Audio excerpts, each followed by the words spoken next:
Look in the mirror. You're a loser. I want you to understand this. Nicki Minaj does not know you exist. Blackpink does not know you exist. Aiden Ross does not know you exist. You have a one-sided relationship with the things that you enjoy. It's okay. It happens to the best of us. But it's time to dial it back and become a functional human being again. Your favorite creator is not your friend. Your favorite artist is not your friend. Your favorite actor is not your friend. And even further than that, they're not your enemy either. You don't need to protect them. You don't need to bash them. You actually don't know these people at all. Where are your real friends? Why is there nobody you know in real life that you can socialize with, that you can send DMs to parents, to give advice, to gossip, or whatever else that you're doing with these strangers on the internet? It's time to look inwards. Sometimes you're the problem. Let's talk about the world of parasocial relationships.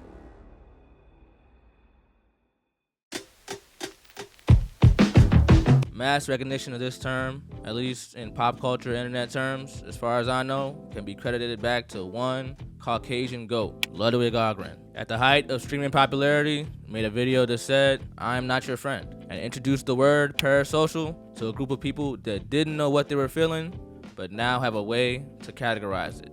Just treat it like you would treat the TV show Mad Men. You shouldn't form a relationship with me. At the end of the day, I'm entertainment. If I stop entertaining, you stop watching. That's it. That's what I want from you guys, because I'm not your friend.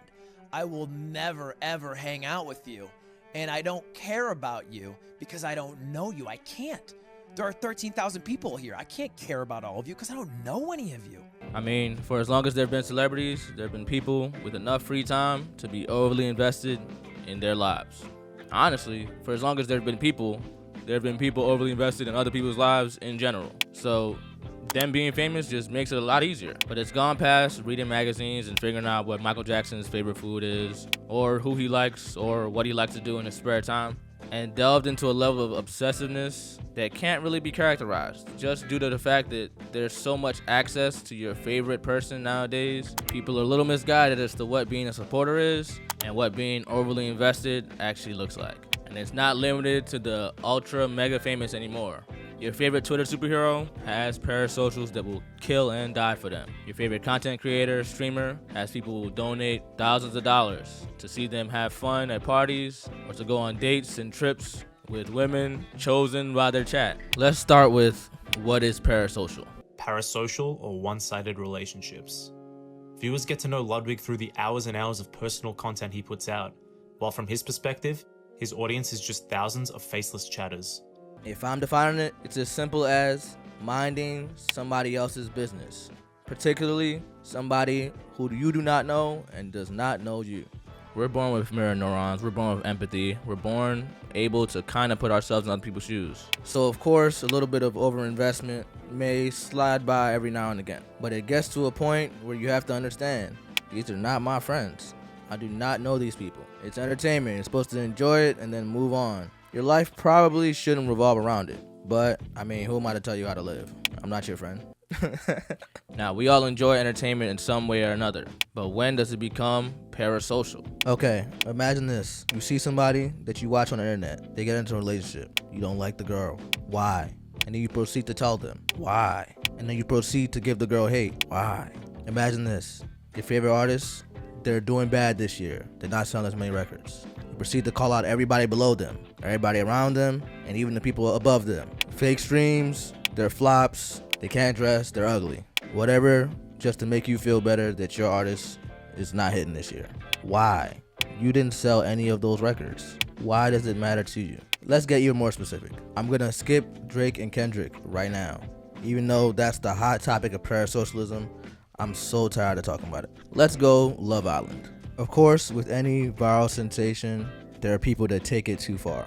We're not talking the regular watchers, the tweet and deleters, the ones who state their opinion and go. No, I'm talking the ones that have beef with other fake fan pages about the relationships that they've created in their mind for other people. The ones that want so bad for their favorite person to date somebody else and go out of their way to berate, to cancel, to intimidate people to get what they want.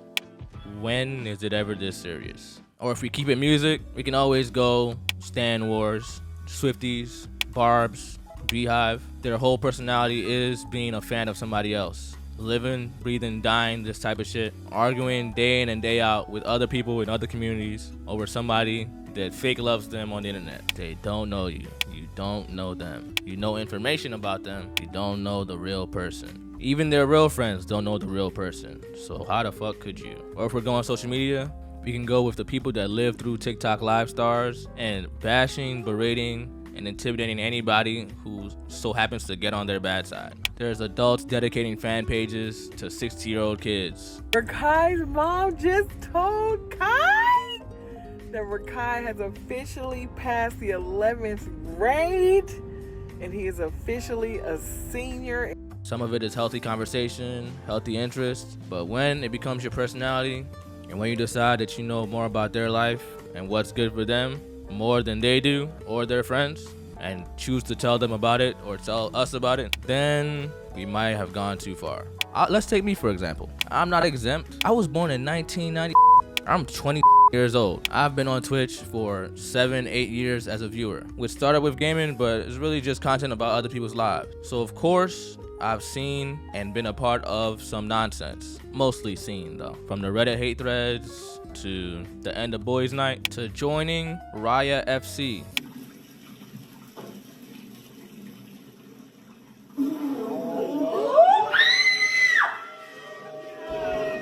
I'm sorry, brother. But then my adult brain kicks in and realizes, hey, these niggas don't pay me any money. They're not my friends. I got work tomorrow. Let's focus on the things that actually matter. 100% success rate. If we could all think this way, I think a lot of stan wars on Twitter or deranged behavior in DMs on Instagram, TikTok would move in a different direction.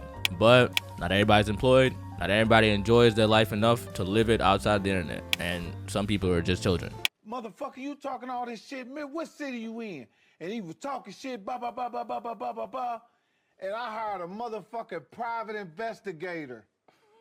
And they found out what a motherfucker was. It was a 12-year-old little white boy in Pennsylvania. So you can't help but just hope that they grow out of it. But how do we get here? It's a domino effect. COVID hits, people are inside way more often, and they get a lot more attached to the internet. And as a result, all entertainment becomes a lot more popular. Streaming, YouTube, music, anything involving individuals and their lives becomes way more entertaining because the masses, most people don't have anything to do. They're inside. Match that with the fact that technology has been bringing us closer and closer together year over year, and not closer like relationship closer.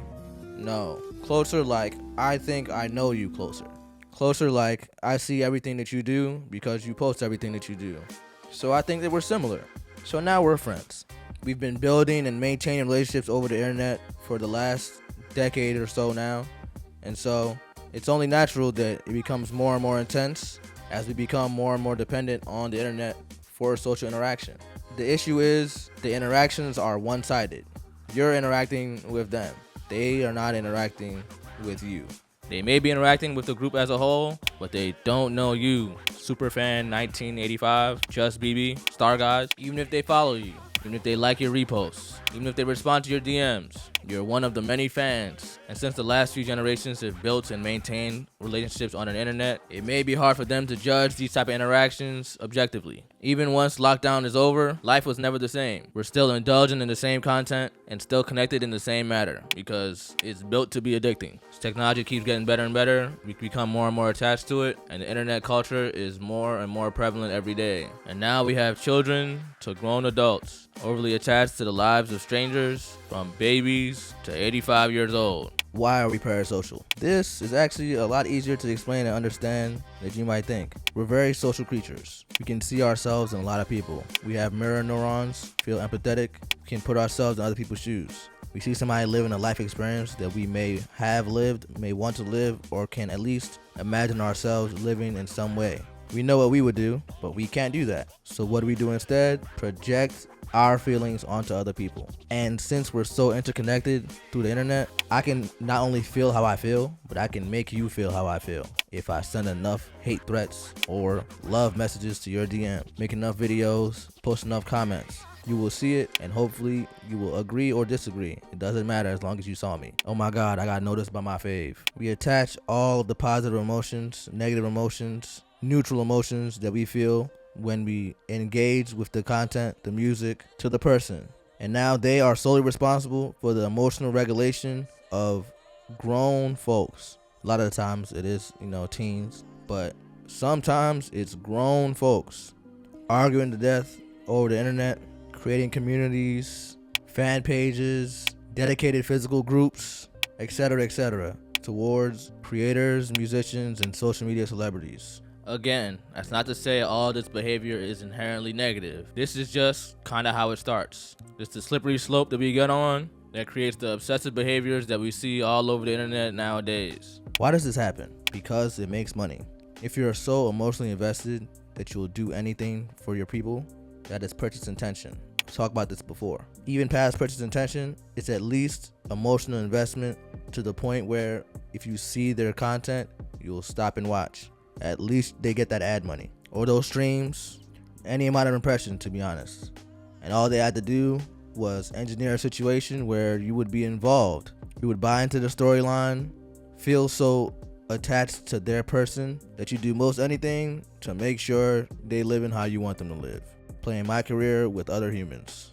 And that's why reality TV shows are so popular.